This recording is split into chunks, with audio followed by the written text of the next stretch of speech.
In the summer of 1904, Gordon McGregor, the president of Walkerville Wagon Works of Walkerville, Ontario, approached Henry Ford of Ford Motor Company about building an automobile manufacturing plant across the Detroit River in Canada. The result of that meeting was the birth of what would become Canada's largest automotive manufacturing plant. The film you are about to see shows the insides of this plant in 1925. This facility covered hundreds of acres.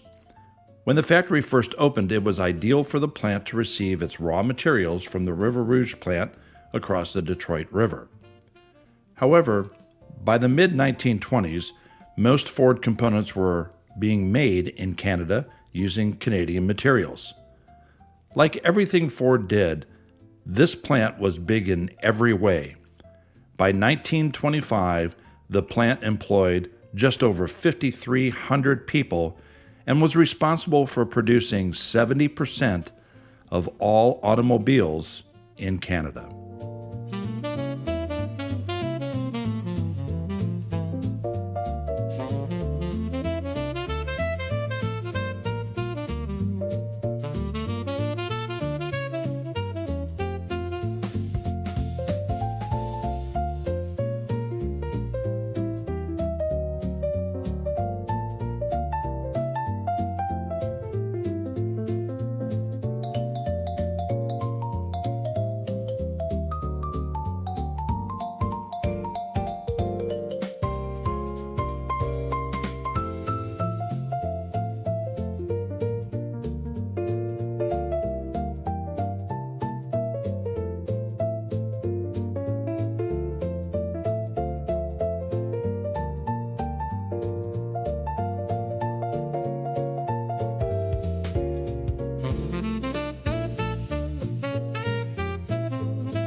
I really hope you enjoyed that. Have a wonderful day, and you all be blessed.